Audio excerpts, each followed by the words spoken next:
नमस्कार। नमस्कार। के छ, आराम हुनुहुन्छ? आरामै हो।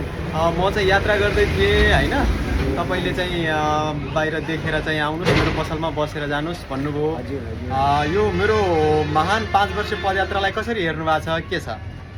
ठिकै हो, धेरै कठिन पनि हो। हजुर हजुर। अनि यो कठिनको समयमा हामीहरूको भेट भयो। हजुर हजुर। खुसीको कुरा भयो आज। हजुर हजुर। ल ल, तपाईँलाई धेरै धेरै धन्यवाद। यहाँ चाहिँ पसलमा चाहिँ ल्याएर हजुरले अब खाजाको पनि व्यवस्था गर्नुभएको छ। एकदमै खुसी लाग्यो। नेपाली हुनुमा चाहिँ गर्व यस कारण लाग्छ कि नेपालीहरू निकै सहयोगी र असाध्यै दयालु हुन्छन् होइन। यहाँ तपाईँले देखिराख्नु भएको छ, उहाँहरू सबैजना चाहिँ यहाँ हुनुहुन्छ मेरो यात्रालाई चाहिँ शुभकामना दिनको लागि, साथ दिनको लागि। अनि यहाँ हाम्रो चाहिँ दाइ पनि हुनुहुन्छ।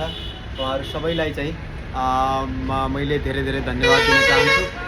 यात्रा 5 वर्षको हो होइन, निकै कठिन पनि छ यो यात्रा भन्नुभयो तपाईँले होइन। यसमा चाहिँ म कहाँ कहाँ पुग्दा कसरी जाँदा ठिक होला, केही सुझावहरू छन् तपाईँका? तपाईँ यहाँदेखि सिधै भैरवतिर जानुहुन्छ। हो हो हजुर, भैरवातिर जाँदैछ। भैरवा जानुहोस्। हजुर, यहाँ पनि राम्रै ठाउँ छ। हजुर, विभिन्न ठाउँका मान्छेहरू बसेछन्। हो, त्यहाँ पनि भेटघाट हुन्छ। हजुर हजुर, कुराकानी गर्नुहुन्छ। हजुर, हो, के कसो छ वातावरण त्यो पनि थाहा हुन्छ। हजुर। ल हस्, धन्यवाद है। ल।